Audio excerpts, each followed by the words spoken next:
Well, kia ora koutou whānau. Welcome to tonight's edition of Big Hairy News. BHN, it is the 20th of June, 10 p.m, just gone 10 p.m. And welcome to people who have already got word on the conversation we're going to have tonight. A little bit of homework. That's the wrong word. I can't think of the word. Anyway, a little bit of things to let you know about. First of all, chats are open. You're welcome to jump in there and join on there. I see people are already chatting before we've started to go live. But also, housekeeping. That was the word I was looking for. A little bit of housekeeping. But also, if you don't know what we are, we're a daily news conversational show. We look at kind of the big news items of the day, topics that are interesting and in the news, topics that are interesting in society as well. And tonight's conversation has become a bit of a special on the dairy industry and a conversation that I had this afternoon. So the conversation you're about to see is pre-recorded, but I will be here live in the studio helping conversation to happen from you guys who are watching. If you want to chat in the YouTube comments, then we can put them up on the screen whilst this is going on. And so you can be involved in the conversation, even though the conversation is pre-recorded. And then at the end of the conversation, I'll come back and probably go through some of the chats as well and just let other people know what you guys have been saying out there also. So tonight's not necessarily so much about the daily news. Tonight's more about the news in society, which is a conversation around the dairy industry. Now, let me take 2 minutes to explain to you how we got here. I first was introduced to Chris Huriwai and his work at one of the film festivals, and I run a show, a podcast show called The Department of Conversation. Let me bring it up for you here. This is The Department of Conversation. If you're interested in it, you can find it on Play Stuff, or you can find it, in fact, let me bring up a banner for you so you can see it. If you're watching us on YouTube, there you go, that's the YouTube channel scrolling along the bottom. If you're watching us on YouTube right now, you can also find all the episodes on the same YouTube channel. So the YouTube channel is like we think of it like a studio channel, and there's several items of content that go on there. What I'm showing you off to the side here is the podcast that I do. Normally 1 to 2 of these get uploaded every single week, and we talk to interesting people about interesting things. And I think episode 202, if I can find it, right there was Chris Huriwai talking about the documentary Milked. So that's when I was introduced to Chris and learned a bit more about what he's doing, what he's all about. And subsequent to that, I saw Chris have a conversation on News Hub. Now, many of you who are affiliated or know the work of the documentary will have probably seen this, where Chris came on to talk about the Milk documentary. Then Dairy NZ CEO Tim Mackle came on after him to have the conversation. But the guys didn't talk together. And so one part said one thing, one part said the other thing, and then that was sort of the end of it. I saw that, and because I've watched Chris's documentary, I kind of sat there thinking, well, I'm the dude sitting out in the public in the middle wanting to know more, and I don't want to talk about sides per se. So I'll say one perspective or one set of analysis says this, one set of analysis says this. How does me, the layman, know what's going on? So I thought we'd set up a conversation originally with Tim, to have a chat about some of the things that were said in this interview. If I skip forward here without actually looking at the interview, you can see there's Tim being interviewed on that same show as well. And then the conversation turned into me having the opportunity to talk to Chris as well. And then sort of a little bit spur of the moment, we managed to bring on Tim and Chris at the same time. And they had a conversation together, and they had a conversation with me, and we talked for about 40 minutes in the end, which is why this has become a kind of a dairy special, a dairying special, because we normally do this for about an hour a night, talk about 4 or 5 different subjects each night, often with a co-host. We feature some of New Zealand's top comedians like Jeremy Elwood and Penny Ashton, and all sorts of interesting people who come along and co-host with me and talk about these things. But because this conversation goes for the best part of 45 minutes, this is what we're doing tonight, right? So this is what we're going to do. As you can see, there are comments and conversations that are already coming in. I can't wait to hear Tim say cows aren't repeatedly raped, their babies discarded if they are male, and that the mothers are sent off to slaughter when they no longer produce milk. Pauline saying excited to hear this. Someone saying kia ora. Klaus saying hells to the year. All says PBN in the house. It looks like Chris might be in the chat as well. I'm assuming that's milked from the official sort of YouTube channel. What angle are you talking about? There aren't different sides to the story. It's only one story. I'm assuming that's the angle you were talking about because it's the only angle that is the truth of the situation. I think that's either to Dairy NZ or from, I'm assuming that's from Dairy NZ. Maybe that's milked. The documentary guys are actually making a quote that they've said. Looking forward to this kōrero. I watched Milked and it's mind-blowing. Everyone should watch it and understand about the environmental detriment the dairy industry is responsible for. Looking forward to it. Hoping for a shake-up. Now, there's already a ton more texts or messages, I should say, beyond those ones. So I'll either get to them while we're watching, right? And I'm going to be watching it with you in the background here live in the studio. Or when it's finished, I'll come back to them. And, you know, if hundreds of comments come through, which looks like there's going to be, I won't be able to get to all of them. I'll get to what I can and I'll sift through. And obviously, if you're going to be in the chat, we ask you to be respectful of one another, even if you have completely the opposite view and opinion, to be respectful. That's what we want to sort of go for in our chat. Oh, look at that. I've got a cup in the background. It's a bit rank, isn't it? I'll take that down so you can see my bottle of gin instead. And that's about it, really. Super chats are open. You're welcome to use them. You know, help keep the lights on. Up to you, though. They're not essential. We still, as you can see, use chats that aren't super chats, but you're also welcome to do that if you like what we're doing and you want to support us. And that's about it, really. So maybe we'll just get into it. What do you reckon? Should we just get into it? Sorry, I'm doing two things at once here. So I'm the only person in the studio. I'm operating everything. I'm pushing every button. I'll do my best not to cock it up. I have been known to cock it up before and push the wrong button when things have happened. But as I said, you are more than welcome to participate in the chat. You are more than welcome to get involved there. I will try to share some of the chats as we go through this time. I will then try to use some of the chats after this, but you guys can also chat to one another in the YouTube chat rooms as well. Whatever platform you're watching on, I think you can send us a chat and it comes through to my software, but yeah, it seems to work best with YouTube. So if you're watching us on Twitch or Twitter or Facebook or something, then just jump over to YouTube and go to this channel that you're seeing going down the bottom, DOCNZ Studios, and watch us there and join the dozens of other people who are in there right now ready for this conversation. I think that's all. I'm just thinking out loud. Is there anything else you should know? Probably not. I think that's all. I think let's get into it. And I think it's time for you to enjoy the conversation that I start with the CEO of Dairy NZ, and then we bring Chris in. And yeah, it's a good time. It's a good time. Enjoy. The CEO of Dairy NZ is Tim Mackle. Tim Mackle joins us right now. Good evening, Tim. Thanks for joining us. Evening, Pat. Good to be here, mate. Now, Dairy NZ. I keep thinking of New Zealand Dairy, but Dairy NZ is what we're talking about right now. Let me bring up your website there so people can see what we're talking about. Before we get into a bit of a chat, I learnt more about you guys and saw more about you guys off a News Hub item, gosh, a couple of months ago, which is when I started talking to your media department about having a chat about it. Because you appreciate from the outside looking in, we kind of go, oh, who's right here? That's sort of the idea. Because we're being told one thing by sort of one sector of society, and we've been told something else by the other sector of society, and we kind of go, I want to know what the truth is and what the actual, what the correct answers are here, if there is such a thing in this day and age as a correct answer, Tim.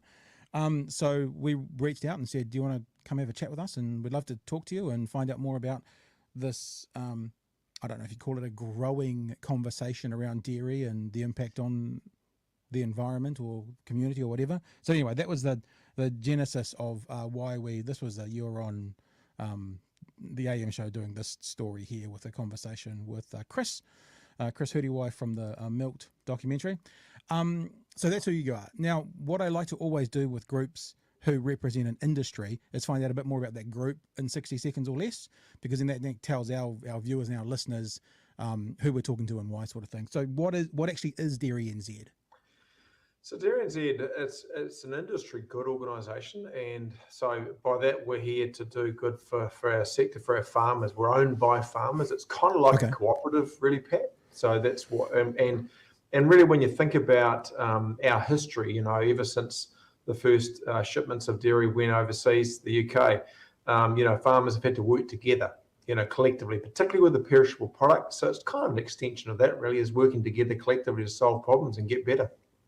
So I asked the same question of the Taxpayers Union and of 2ANZ as well, as about how they get funded. If you say you're a cooperative, you've just got farmers who are members' fees, and that's what feeds into you, and then you speak on behalf of the farmers? Yeah, exactly. So we are funded largely from farmers. There's some co-funding we get through government and commercial as well to do commercial research. It could be a technology to reduce methane, for example, which we have interest. We only do commercial research, for example, on things that actually will help us, with our strategy, which is to farm better. So that's the key thing.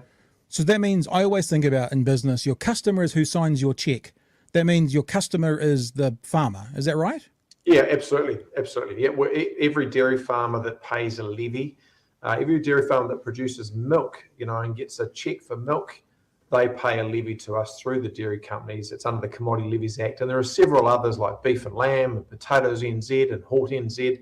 We're all the same kind of organisation, Pat. Okay. So the farmers pay the dairy companies pay you. Is that sort of the line of money? Well, the dairy companies actually pay the farmers, of course, for their produce. And as well. It goes everywhere. They clip the ticket, that's right. If Dairy NZ was to have a mission, maybe you do have a mission statement, but a mission statement to explain the elevator pitch in one sentence to those of us, not the industry, what you do, what you're trying to achieve, what would that be? Yeah, in simple terms, it's delivering a better future for our farmers and for all of New Zealand and New Zealanders as well. And of course, the customers and consumers that consume the wholesome dairy that they do. So it is about delivering a better future, which really means getting better too, Pat. Yeah. Cool, man. We're going to have Chris come on after you, much like you guys did in News Hub, and have a talk to him and have a chat. Yep. Although I was just thinking now, maybe we could bring you guys on together and have a bit of a chat. That might save time and give us a chance to talk to sort of each of you at the same time and find out what's going on, sort of from the layman's point of view. Yeah, that might be. But should we do that? Are you okay with that, Chris? If we bring you on early? Ka pai. Are you okay? Tēnā kōrua. If we bring Chris in and just have a bit of a kind of round table? Yeah, I'm good with it. Kia ora, Chris. Cool. Kia ora, Tim. Have you guys ever spoken before? Never. No, we were, last time we did that thing, it was separated actually. So it was, no. And framed as a head-to-head as well, which the AM show corrected because, of course, it was false. So, Pat, thank you so much for creating this opportunity. Dude, to bring me on to be able to ask Tim a few questions. Very much looking forward to this. Yeah, no problems at all. Everyone's up for this. That sounds great. I'd love to do this. I've watched the documentary, and obviously I live in a part of New Zealand that's very sort of dairy focused in Otago. Lots of farmers and stuff feed into our industry and that sort of. So I feel like I look at the environmental side of things, and I kind of go, I don't want to hurt the environment, and I look at the dairy side of it, and I go, I can see how much money they're pumping into the industry. So from a layman, I kind of feel like I've got a foot in each camp. Maybe I'm ill-informed on one side or the other. I don't actually know, which is why this is really nice. Where should we start? What about, actually, Tim, Chris, have you got anything you want to throw at Tim? Listen, you guys never spoken before. I would love to start. And, through the creation of Milked, our mission has been to interact with industry so that we can ask them some hard questions. So the first thing that I want to ask Tim is, why, Tim, have you never accepted to have a public debate with an independent scientist or freshwater advocate, such as, say, Mike Joy or Marnie Prickett, for example? Is it because they will further erode the social license of the dairy industry to operate because they'll push you on difficult questions?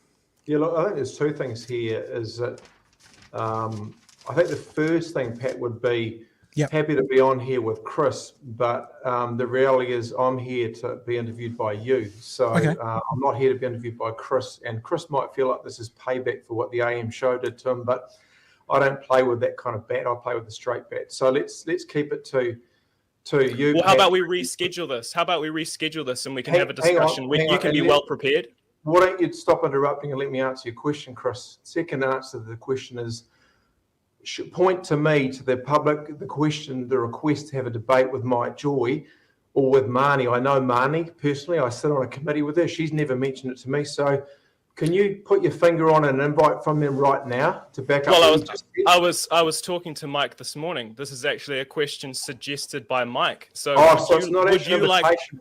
Would Not you like to invitation. organize, shall we schedule an interview right now with you and Mike? But Chris, you just made out that I have refused to have an interview, and yet you can't provide evidence of being invited to one. Are you saying that Mike has never reached out to you for a discussion on the dairy industry No, and I'm the not impact aware of the of it. dairy industry on the I'm not environment? aware of it. Really? I'm saying to you, give me that, give us the evidence to show that Mike is invited to have a public debate with me, because I cannot recall that. And if we I need to- invited you myself to a panel discussion, which also involved Mike. I never heard back from you. So how about we organize an interview right now between you I'll tell you what, and Mike? given this is public, why don't we talk about some of the issues now, and we'll let Pat ask the questions, because I know you want payback for what the AM show did, Chris, but I don't think it's a straight bat. So let's get on with it, Pat. Obviously, this is, you guys have something going on here that I'm not so much involved with or understand so much. I guess what I'm trying to figure out, though, Tim, is how do I, and when I say we, I guess I'm talking about you guys are each in the thick of it for your own part of this conversation.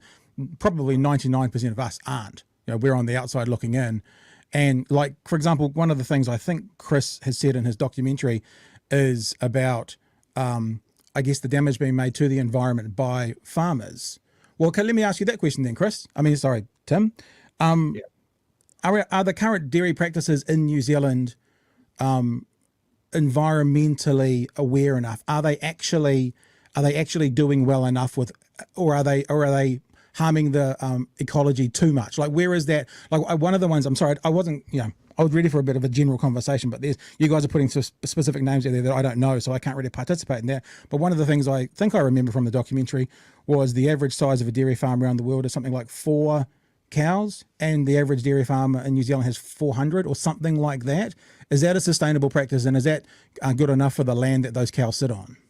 Yeah, I mean, look, there are big differences around the world. I mean, India, obviously, with a massive number of cows, pulls that average down a lot, Pat. So I'm not sure the average, but there's no doubt that we have a bigger herd size than the size of Ireland, for example, which could be around the sort of 100 mark, But I don't think it's the number in the herd itself. It's the number per se, and what you're doing about the issues that they are creating. So I don't think herd size is the issue itself. It's actually the load, the nutrient load, and the methane that we're dealing with, all those kind of issues. And so, yeah, absolutely, we are upfront about the fact that dairying, like any human activity, like any food production, has a footprint that we've got to manage, and we want to manage it down. And that's why our first goal is about driving for profitable systems and reducing our footprint in our strategy.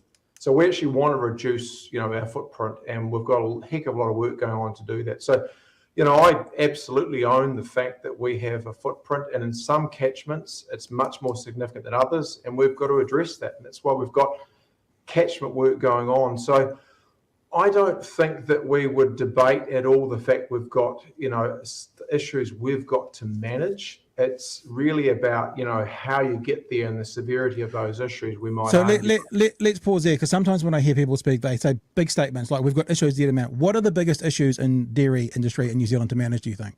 Yeah, that's a question I can ask both of you, right? Because you might have different perspectives.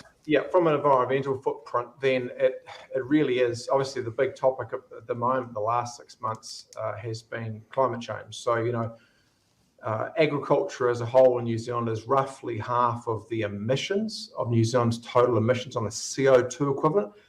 We're not half of the warming, but we are still contributing to warming. And that's because the main gas, 80% from livestock at least, is methane, and it has a different property as a short-term gas to the long-lived CO2, Pat. So yes, we're part of that issue, and we want to be part of the solution. That's why we've worked collectively to come up with a system called He Waka Eka Noa to measure, manage, and price our emissions, and to bring them back. So that's the greenhouse gas side of it. It's much more complicated, as Chris knows, than that. But it's a simple version. The other one is water. So the 4 big contaminants for water are nitrogen, it's phosphorus, it's bacteria, E. coli is probably a general term used, and it's sediment. And look, we have a team of water quality scientists on board that, to your earlier point, Pat, are funded by dairy farmers that are here to be part of the solution, to help us fix issues and keep making improvements. And quite frankly, they would not work for us. They would not come from NIWA and from the Netherlands and Singapore and different places if they didn't feel like they could come to be part of an organisation to actually make improvements. They wouldn't stay here. And yet we've got a great team of people. So water quality, our big issue that we're trying to manage is nitrogen and certain catchments more than others. It's not so much sediment. In fact, sediment comes mainly off the hills. And then we've also got to manage our bacteria too. But in terms of sediment and phosphorus, we've done a pretty good job with phosphorus. We fenced all of the big streams. We've got some other streams to keep focusing on. So that's the water thing. And of course, we've got to keep caring for animals. We've got world-class animal care rules, and we have to keep, it keeps moving forward on that one as well. So world-class animal care is one of the Dairy Tomorrow commitments. And of course, people's a massive challenge for us. You know, we think we're about 4,000 staff down out of about, say, 35,000 that work on farms. But remember, some of those are my parents. Dad's 81, he might do the odd fence or something or fix a trough. But I'm talking about 25,000 who actually are tools on, doing the mahi every day, you know. Of that, we're about 4,000 down because of, you know, it's a challenge. It's a challenge. I think there's about 10,000 less 20 to 30-year-olds than 30 to 40-year-olds. There's been a sinking population growth. At the same time, we've had COVID restrictions on bringing people in. So people are a big issue. And we're just about to launch a Greater Futures and Dairy plan, which is about how do we improve dairy as a proposition for workers. And that's going to be launched this week. So they're the big ones really, is environment. And of course, above all that too, Pat, we've got to have viable and profitable businesses. And without that, you know, farmers won't be able to keep operating, and that will impact on social and on communities. I want to ask Chris you the same question about what do you see the issue is in the dairy industry. But first, just before we do that, Tim, you talked about erosion being more off the hills rather than on the land. I'm assuming, and this is layman, right? I'm not a scientist or anything, but I would think that due to the kind of clearing of what used to be native forest across the whole country into paddocks, that and the lacking of trees in the root systems, could you then say the erosion coming off the hills is because of us clearing the lands, and now that there's paddocks, so it might have a secondary effect from what's happening, not even necessarily dairy, but farming and the clearing of trees around New Zealand, historically speaking? Oh, I mean, there's no doubt that deforestation across this country has a contributor to that. And that's why you've got to look for critical source areas, you know, where you're going to get contamination of waterways, planting around that kind of stuff. And there's a lot of good stuff that's going on, and particularly in sheep and beef farms, you know, Hawaka Ekanoa is going to reward sequestration through planting, and that's going to drive even more planting, which, you know, strategic planting on farms, which is a good thing too. Chris, it sounds like the main 2 points, if I can summarise, was water quality and greenhouse gases from the environment, which is what Tim identified as some of the issues at the moment for dairy industry. What would you say to that? Yeah, sure. Yeah. Where to start when it comes to environmental degradation and the dairy industry, I'm not sure. But if I was to start with climate change and talking about methane, so Dairy NZ commissioned a study from Ag Research called Mapping the Carbon Footprint of Milk for Dairy Cows. And the author of that study highlighted methane as a short-lived gas. And considering we need an urgent response to climate change, his recommendation was that we reduce methane. And so there's this common argument from farmers that methane is a circular gas and therefore it's not cumulative. But as the author of that very study points out, because of its short-lived impact, because of its short lifespan, to get an urgent reduction in terms of global warming, we need to be reducing methane. And that's coming from the author of the Dairy NZ funded study. So that should be the nail in the coffin in terms of farmers making this argument that methane isn't an issue because of its circular and short-lived nature. Indeed, climate change is a massive issue. The dairy industry contributes to more, a larger greenhouse gas footprint than our entire transport sector. In terms of a global picture, normally we say animal agriculture is responsible for more than the transport sector. But here in Aotearoa, because we have more dairy cows than we do human beings, the dairy industry itself is responsible for more greenhouse gases than all of transport. If we're going to talk about water quality, 2019, the report from the government was that 82% in terms of the length of waterways and farming catchments are considered unswimmable. And so obviously I would prefer to talk about on the ground impacts in terms of what is affecting people of Aotearoa. I want to talk about nitrate contamination in drinking water. I want to talk about how future generations are not going to have clean waterways to swim in, how our future generations are going to lack that ability to have that connection with the taiao, with the natural environment. How are we going to have future Greta Thunbergs if we don't have an environment that our kids are able to connect with? And so, those are the big things that the dairy industry has to tackle at the moment. Yeah, greenhouse gas emissions, waterways, and also drinking water contamination. We know that around 800,000 people are currently at a higher increased risk of colorectal cancer because of nitrate contamination in drinking water. And so one thing that I would really love it, Pat, if you could ask Tim, there was a working group that was put together to highlight recommendations to the government in terms of our response to public health and nitrate contamination in our drinking water. I want to know if this dairy industry lobby group had any involvement, any influence in the decision to disband this working group before it was able to put forward meaningful recommendations to the government.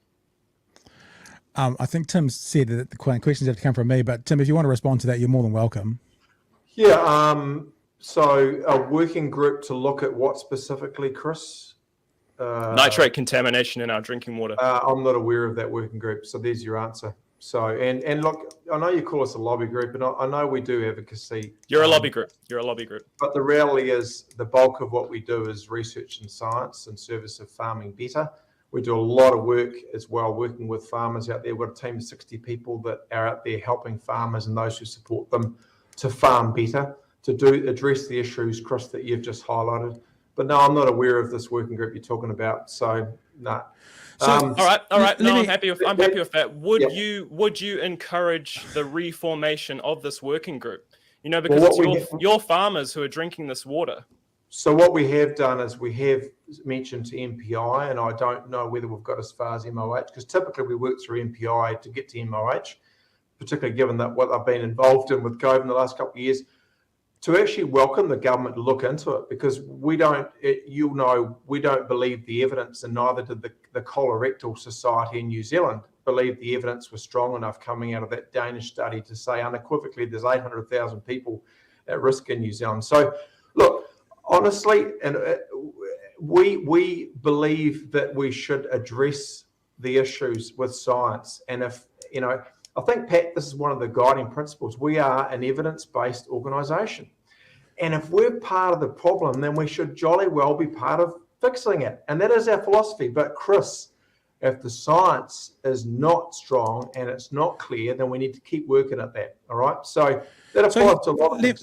Let me ask something then, Tim. Yep. I mean, I don't want to paraphrase anything or underplay anything, but it seems like Chris is passionate about this issue, and it seems like you're saying he's skewed in some of his perspectives or whatever. Why don't you guys get alongside each other and find, why didn't Dairy NZ participate in the documentary? I watched the first 5 minutes of it again this morning, and the very first scene is Chris talking to Dairy NZ saying, "Would you like to participate?" Why did you guys not? Yeah, well, look, I mean, firstly, at the time, I wasn't aware of it anyway. We've got 300 staff, and I don't deal with every issue. Yeah, but I've still got to own it because I'm chief executive. So, so if you say, why didn't I? Well, I wasn't aware of it, quite frankly. Yeah, well, what I said was, why didn't Dairy NZ? No, I'm really talking to Chris here. But second issue would be, and I said this quite clearly on the AM show, our team made an assessment of Chris's prior work because he is an activist around this. He believes, I believe, in not consuming animal products. Is that right, Chris? So he does not believe we should be doing it. So we did not believe that we would get a fair go. And I made that really clear on the AM show in response, Pat, to the same question. But I mean, look, Chris, you're welcome to come here, or I can meet you somewhere and we can talk about these issues. I've extended the same invitation to the likes of Greenpeace countless times.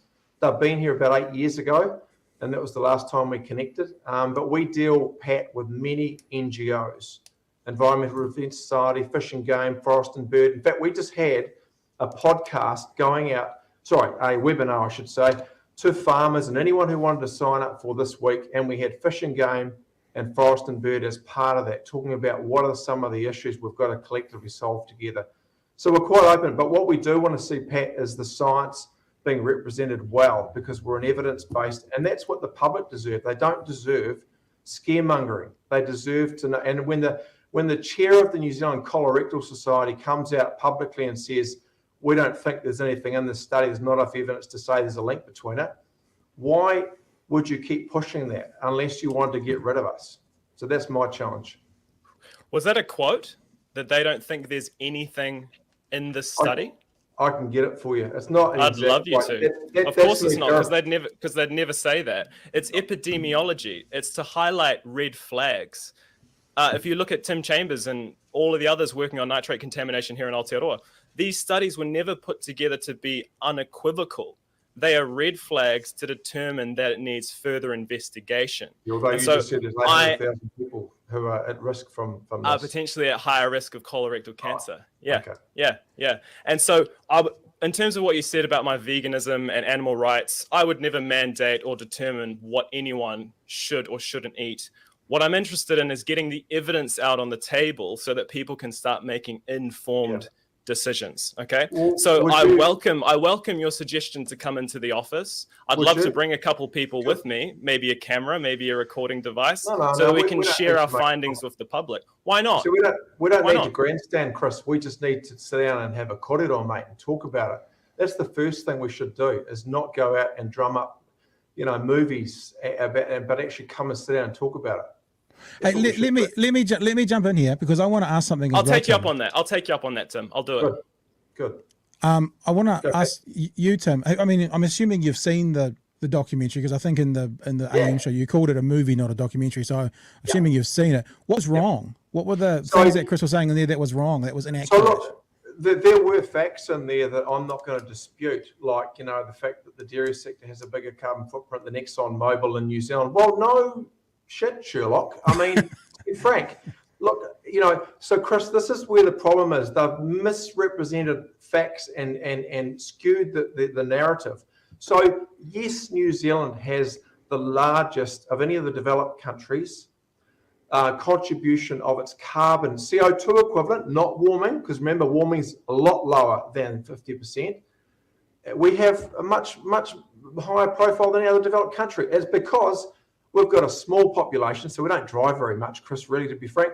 It's because we're not industrialised, so we don't have industry, really, compared to other countries. It's because we've got high renewables. So we don't burn a whole lot of coal for energy. We've got the highest renewable energy, I think, probably in the developed world, if not right up there. And it's because we produce enough food for, I think, 40 to 50 million people calorifically globally. But when it comes to dairy, we're sort of 100 to 200 million people daily for their recommended daily intake for the nutrients they get.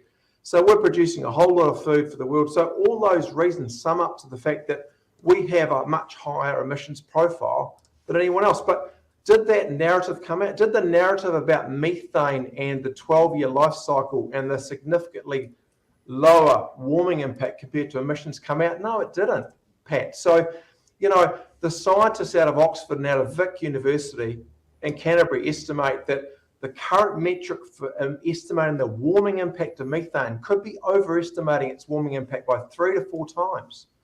Did that come out? No, it didn't. So this is my issue. It's not the fact that you don't have facts there from time to time. And there was some footage on there which I found distressing, Chris. But to be fair, a lot of that was old, and we've worked on that stuff because we need to get better. But it's about getting that balance, Pat. That's probably the short answer.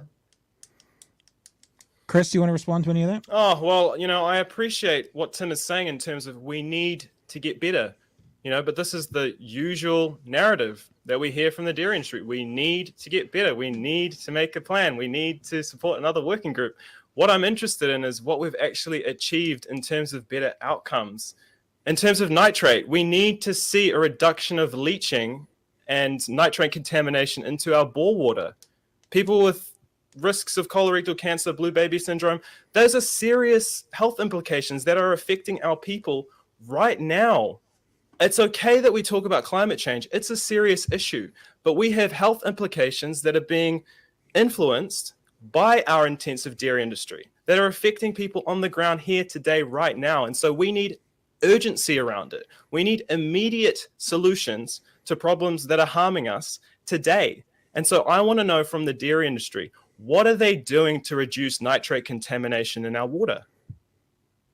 Well, okay. Well, the first thing is we are ultimately it's about helping farmers to farm better, and that means a lower nitrogen footprint. So we started doing research on nitrogen probably at least 20 years ago. Here actually in the Waikato, and looking at what are the farming systems that we can actually try and put in place and we've been doing work ever since.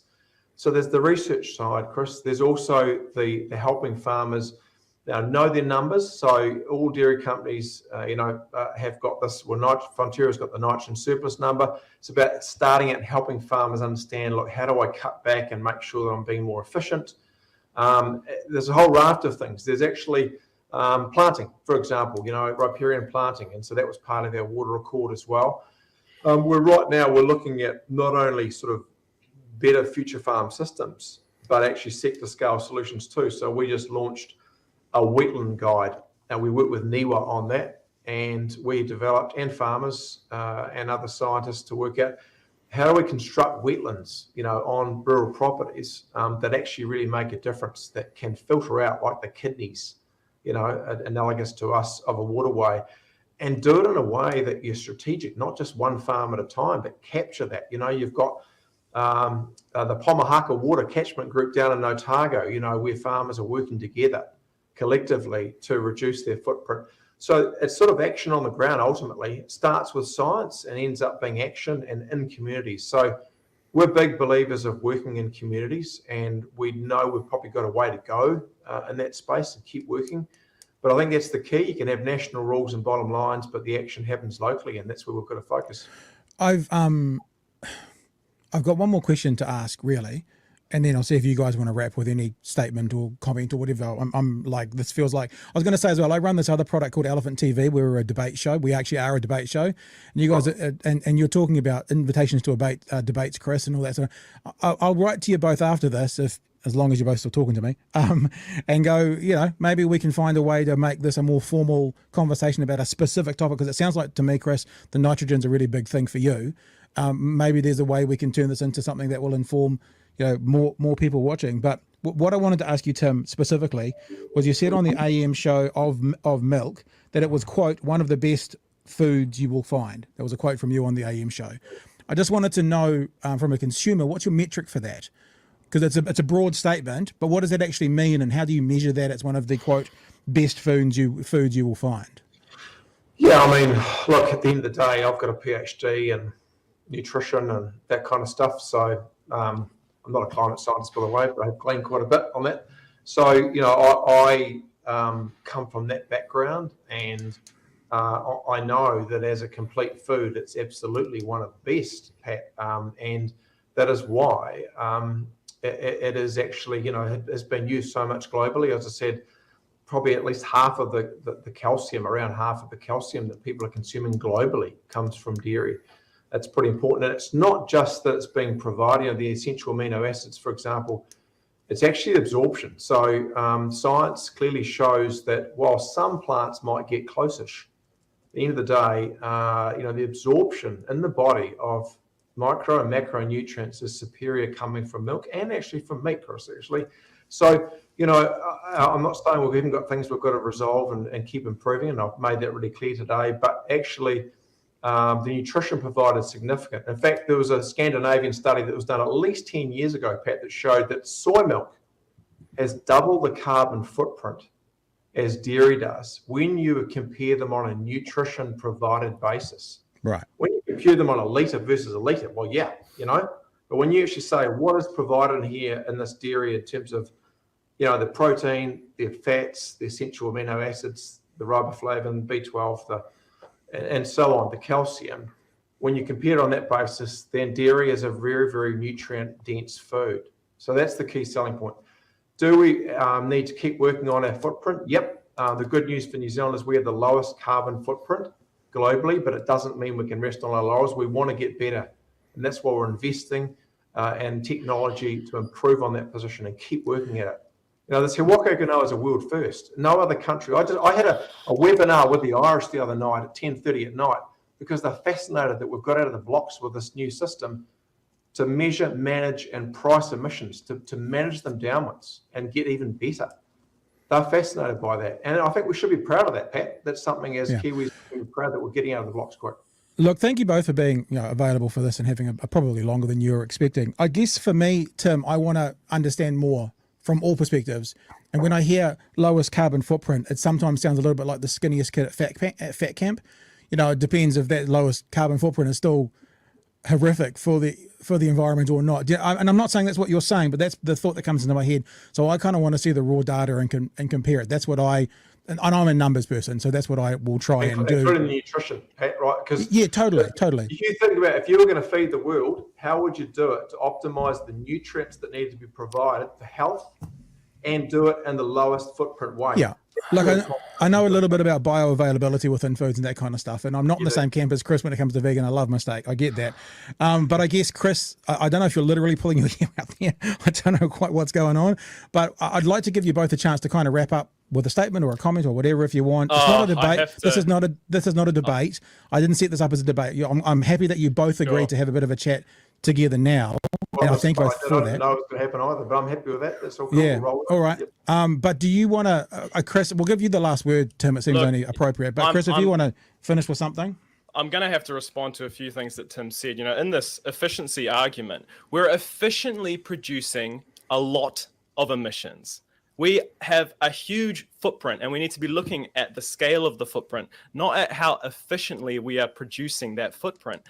When the average herd size is 3 globally, and we have an average herd size of 400, it's very obvious that when you frame it in a different way, it changes someone's perspective. And in terms of the nutrient difference from soy milk to cow's milk, Tim was able to just frame that just now to somehow make it sound like to a listener that dairy milk is more sustainable than soy milk. We all know that we only use milk in our tea and our coffee for its functionality. No one is living off of dairy products to be a healthy human being. I mean, even the dairy industry themselves, they couldn't say that you could just live off of dairy products. To say that it's a healthy food, they have to say that it's part of a healthy, balanced diet. And simply by saying that it's a healthy, balanced diet, by default, it's already a healthy diet. So if you then introduce dairy products to that diet, it's not adding anything. It's already a healthy, balanced diet. And in terms of the study that the dairy industry uses to justify that claim, it's only looking at 50% of global milk production. It's only looking at 18 different countries, and it's using a data set, a specific data set for Aotearoa, that if it used the data set that most of the other countries used in that study, it would be 58% higher and would put us more around the middle of those countries in terms of efficiency. So the claim that we are the most efficient dairy producer in the world is a complete greenwash propaganda lie that the industry needs to be pulled up for. And every time I see you say this in the media, Tim, I'm going to make complaints and I'm going to pull you up and I'm going to keep hounding you until you start retracting that ridiculous claim. Sorry, Chris. And look, this is where your science understanding runs out, bud, because what you're doing is making light of the fact there are 2 types of emissions factors when you calculate the life cycle, the carbon footprint. One is the global emissions factors. They are default. One is local ones where you work out under your systems, pasture grazing for us, what the different emissions factors are. When you put urea on, how much gets volatilized there versus the global average under, say, total mixed ration. New Zealand is in the fortunate position of having invested, because we've cared about this stuff, and getting our own emissions factors for many years through the likes of AgResearch, right? Government funding, not just us. Other countries like Ireland have done some, others are using default. So what you're trying to say is if we use there's 2 countries there. There's 2 countries there using that methodology. Only 2 countries using that data set in the whole study. And you're using that study to justify us as the most efficient We're using dairy the producers. same methodology. The difference is that other countries haven't gone and got their own settings, and they are using different systems. So they don't have the data. So you're comparing our data to data that they don't have. The scientists have made it really clear from AgResearch in that study that some are using country-specific ones, which have been validated and accepted as part of the inventory, IPCC, that's us, that's Ireland, and so on. Others are using default. So don't try and say that we're screwing the scrum, because this is all two different data sets. Okay, so can I respond now, Pat? I've just had a little debate with Chris on that one point. Yes. So this is like your wrap up, Tim, if you want to do a wrap up. That's not a wrap up. No, my wrap up would be probably in response to what Chris is saying. I thought, look, at the end of the day, we do want to get better, and we want to produce better food. And I think there's probably more in common that we've all got than what, perhaps Chris would articulate. And a lot of this comes down to ideology. Do you believe that we should be farming animals, yes or no? And if you do, then can we make it better? We're in the camp of let's make it better. And our farmers have been doing that for some time. We've got to make more progress, and we'll keep working at it. When you talk about the global footprint of New Zealand's emissions, we're 0.17%. So 0.17 of 1% of the total global emissions. China's like 25% or whatever. Does that mean we shouldn't do anything? No, absolutely not.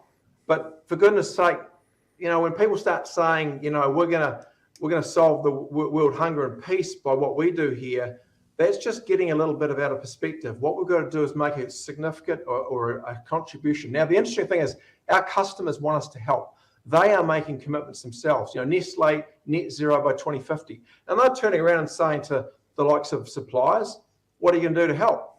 So it's what's New Zealand's contribution, but it's also helping other food, retailers, the brands like Nestle do a better job too. And we've got to be part of that.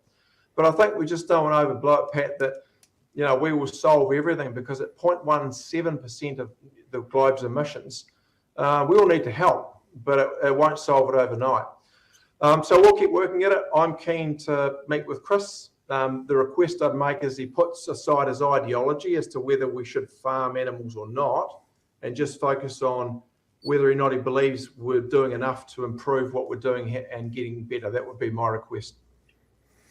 Okay, Chris, are you up for that, for meeting with Tim at some stage, I guess? Of course.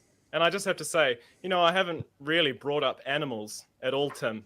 We could have talked about bobby calves, all dairy mothers being sent to slaughterhouses, and how the whole aspect of slaughter is never something that you communicate with your consumers.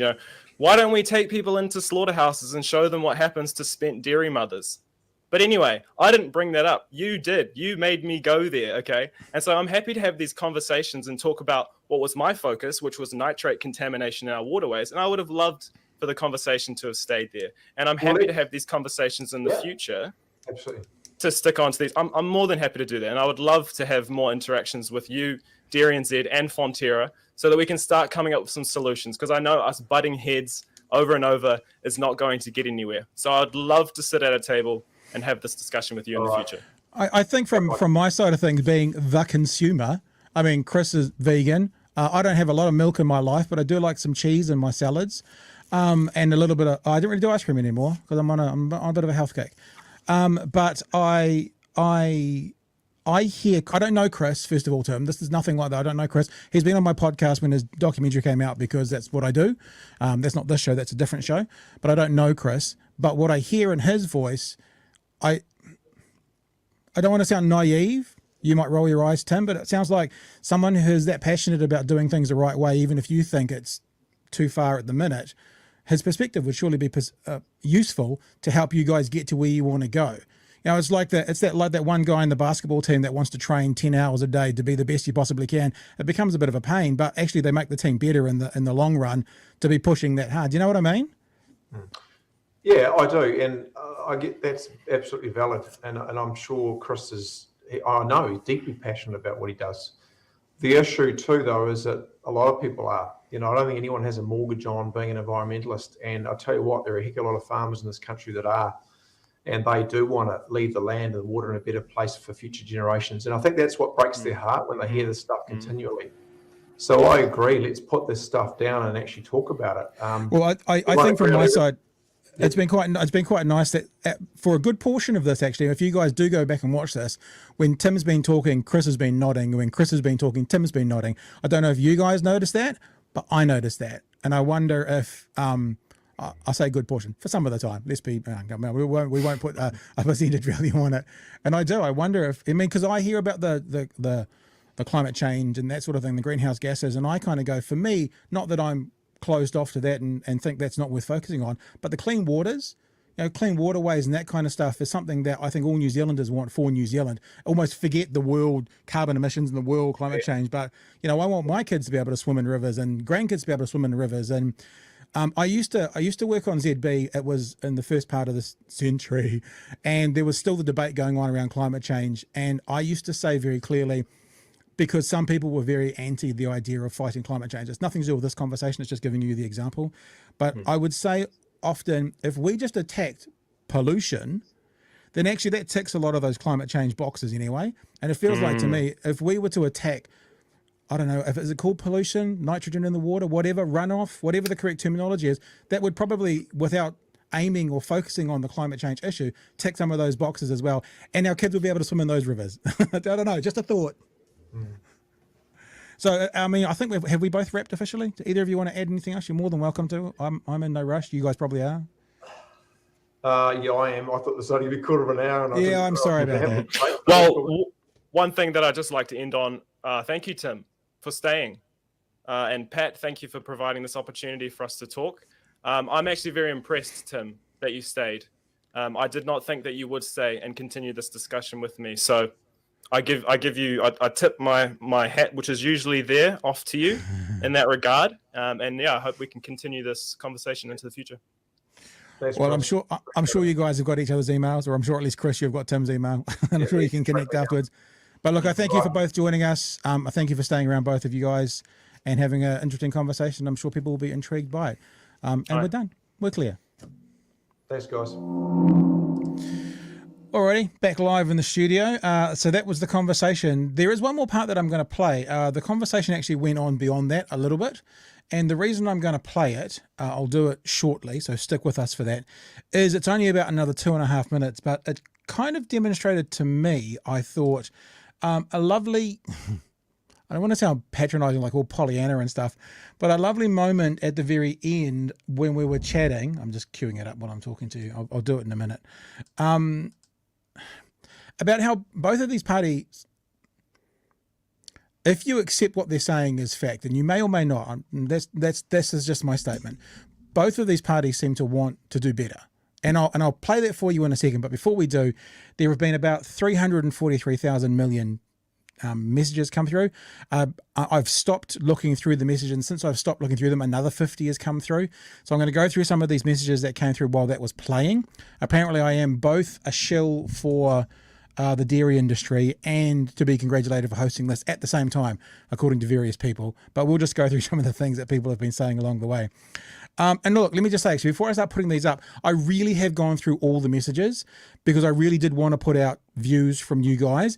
It seems to me that perhaps, the Milked documentary team have done better at telling their people about this tonight than perhaps Dairy NZ, because this is going to look one-sided and biased, these messages now. But I have to tell you, this is a fair representation of what has been in the messages.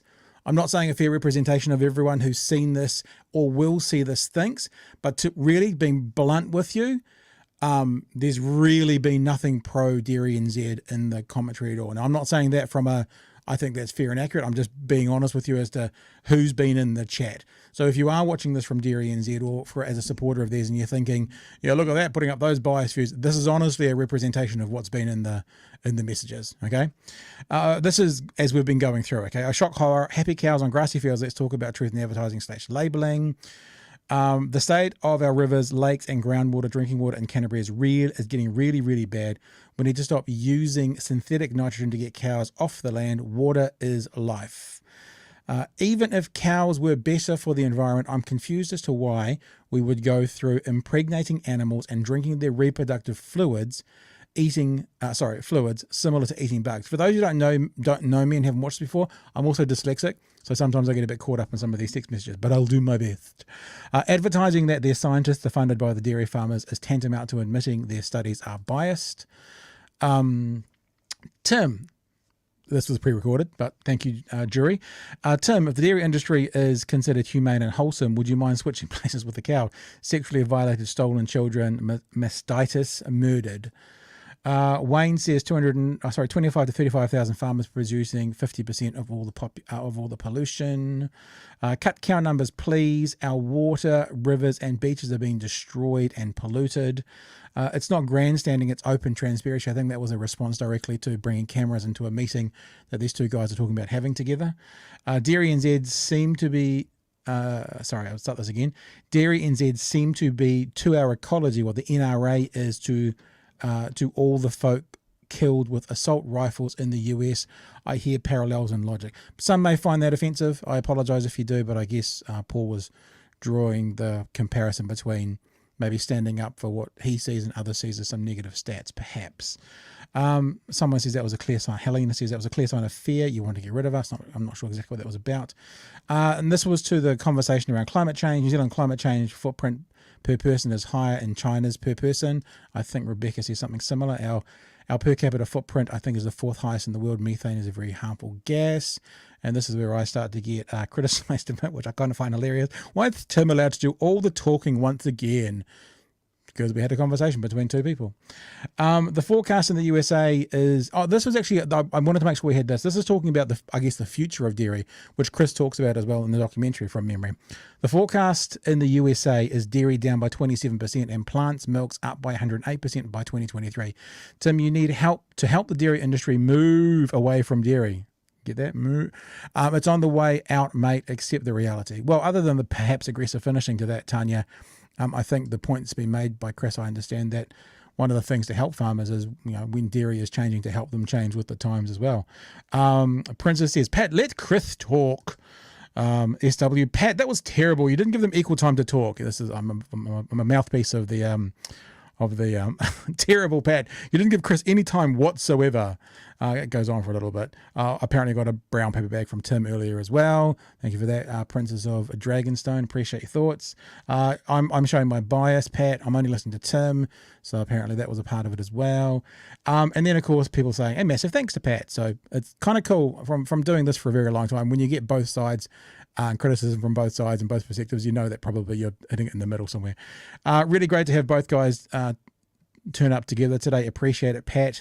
And I think I said something. Look, there's been another 50 messages, as I said, that have come through. So I'll just skim them super quick to see if there's anything else in there.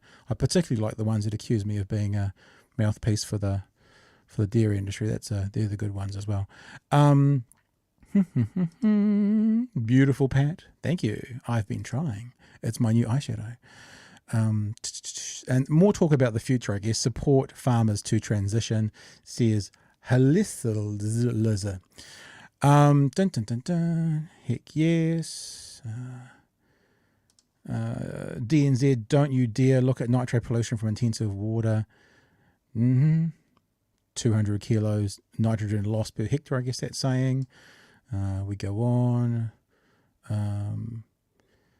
People accusing the gish galloping going on. If you don't know what gish galloping is often used as a debate tactic. There was a man actually with the surname Gish, and he was a creationist, and he used to give big long-winded answers.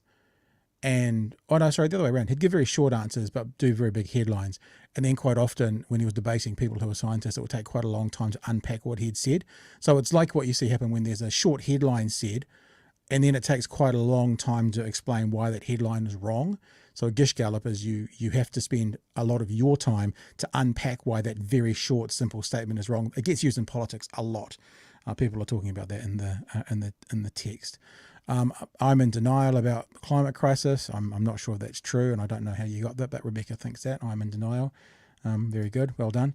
Dun, dun, dun, dun, dun, dun, dun. I don't think there's much. I mean, there's lots more in there as well, but we're just not going to get a chance to get to it. If I'm going to play this last couple of minutes, play the clip. Play the clip, says someone. Yeah, I'm going to, but I'm I'm not going to do any more messages after I play the clip, so I just want to give people the respect who have done here, and I can't get to all of them. Obviously, there's hundreds of them. This does not seem to be a conversation. It seems to be a monologue. I think we're pretty much done. I mean, thank you. There's lots and lots of people in there as well. Dwayne and Eco and Rob and Claire and Danny and Harry, and just all your messages are there. I see them and I thank you. This is the end of the conversation. The conversation sort of wrapped up, and then at the end of it, the guy started talking again about getting together. And I've done proper. This was not a debate. This was just a conversation. But I've done debates in the past where there's sometimes a moment after the debate where you kind of go, "Wow, that's interesting." I did this debate once, which was on around the time that we got marriage equality, and I did a marriage equality debate, and there was these two sides who had really opposing views, and in the middle of the debate, they came through, and they literally they hugged it out in the middle of this auditorium. And for me, it was sort of the most powerful moment of the whole debate, and we fucking missed it on camera. Because it wasn't scripted, it wasn't a part of the conversation, it wasn't two parts putting their best 4 points forward. It was just these two groups of people kind of going, "Yeah, this is hard, eh? It's hard for you, I get it." And that's like going, "Yeah, I know, we get you, don't understand it." And it was that moment. And I'm not saying that they hugged it out in this at all, but there was this moment when I was still recording. I mean, the whole conversation is available, but the guys were just talking more about getting together and catching up. And I'm going to play it because I found it to be quite delightful, and I found it to be sort of maybe indicative of where this conversation could go moving forward for both parties. So I'll just play that for you now. It's only 2.5 minutes, 2 minutes 53, and then I'll come back and we'll wrap up and we'll go. You come to Hamilton very often? I'd make a trip for you, buddy. I'd make a trip for you. I just don't want to do the camera thing. I just think we need to sit down and talk, and I'm keen to understand where you're at. And vice versa. I'd love you to understand the commitment that is there. I'm not saying we've got everything right, and that we won't. We're solving everything yet, but there's been a lot of progress, and there's a lot more to come. And I just at least would be keen on your view on that. Yeah. I mean, just to give you a brief, like I'm a vegan, sure, but what I'm interested in is people paying an adequate price for these products that have this heavy impact. And I think those externalities that are caused by the creation of these products, that should be built into the product. And everything around the creation of this product, there needs to be transparency in terms of what the consumer is getting. And from there, they can make the informed decision if they actually want this product. That's all I want. Informed consent about what people are buying. Yeah, although the tough one in Aotearoa at the moment is that people all over the world are suffering from cost of living increases and food on the table. When you get $20 a block of tasty cheese, far out, so. Because we're exporting all of the good stuff. We're exporting all of the good stuff. I mean, I could take it to my radical perspective is that we shouldn't be exporting any food. And then it comes down to a discussion about the economy and how we all need to live in communes and whatnot. But, in terms of food that we're producing way too much food. And if the goal is really to feed a growing population, it's not in animal products. I mean, y'all are creating a demand for your product. You talked about Nestle. I was about to go down the rabbit hole of the misinformation and, in terms of baby infant formula and marketing that into, ethnicities which are ridiculously lactose intolerant, and how we're now creating a dependence with them into an avenue of nutrition that's actually incredibly bad for them. It was never a part of their ancestral diet. And now we're seeing expressions of negative health outcomes, which is the same we see in Western populations. And so if we're going to have those broader, bigger conversations, then that has to be a part of it as well. That's why I think animal products, they need to be a luxury food. I'm sick of this narrative of we're feeding the world, because if we really wanted to feed the world, we'd be feeding them off something that's more sustainable and more efficient. Well, we're trying not to say that specifically, and that's why I was specific about the modelling about RDI. But look, fair, and thanks, Chris, for that, and Pat. Like I say, it was a bit of a surprise. I better get going though, and we'll talk soon. Chris, thank you, Tim. Appreciate your time. Thanks. Bye-bye. I just thought it was a nice way to finish. I thought it was at that point felt to me like just two guys talking, and I don't want And it's not that I wouldn't take sides, but I'm saying in this moment, as someone who's sort of sitting in the middle, helping the conversation happen, it felt like two guys talking, not going to their absolute talking points, and not that their talking points are bad from either side. I'm just saying, in general, that felt like more two guys having a chat over beer, going, "Yeah, we got to do better. Yeah, we got to do better. Hey, can we do better? Let's try and do better." And I thought it was interesting. This is not to say anything negative about Dairy NZ necessarily, but I'm pretty sure during the conversation, Tim did talk about feeding the world, and that bit at the end he said, "We're not trying to say feeding the world." Maybe I'm wrong with that. I thought I heard it during the conversation. But the other thing I was going to say is, I didn't think about this during the conversation, and I wish I had have. I will say it now though, that if those facts and figures are at least accurate, we produce 0.17 of the world's greenhouse gases or emissions. Very quickly looking up in Google, what's the world population right now and what's New Zealand's population? We're 0.06% of the population. So that means that we're 0.06% of the population, but we're producing 0.17% of the greenhouse gases, or carbon emissions, whichever is the correct terminology. That doesn't seem to be such a good result, although the idea of making it, if we cut it in half, that's not going to make a big impact worldwide. But I guess as a responsible group of people that make up a country, if we've got 3 times the emission as to what our population is, that seems to be concerning to me as an absolute layman who doesn't know too much, who apparently has got it all wrong, according to some people. Hey, now, the other thing is, you can see below you the screen right now, if you're watching, that this audio all goes on to Apple Podcasts, Google Podcasts, Spotify as well. So basically, I wrap up this show now. I get off air, I go stop, and then I rip the audio off and I put it straight up onto a podcast format. So if you've seen half of the show, or if you want to tell other people about this, obviously you can share what we do. We have a thing here that we go #ShareOurShit. That's our little hashtag, #ShareOurShit. But also this will be an audio podcast before midnight. So if you get up tomorrow morning, search us out on Apple Podcasts, Spotify, Google Podcasts. Google Podcasts I set up over the weekend and I'm pretty sure it's working, but definitely Apple Podcasts and Spotify. Just search #BHN or Big Hairy News and you will find us. There's only a week of shows on there because I've only just started doing this as an audio podcast, but there are other specials on as well. We did a special on, what have we done specials on? We did a special on COVID, on long COVID. I can't even remember, but we've got 3 other specials. Like this is sort of a special one-off episode for one topic. We've got 3 other one-off specials on there, as well as the nightly show. The nightly show is actually, we get in here, we have a chat about the news of the day. We do 4 or 5 stories in the hour.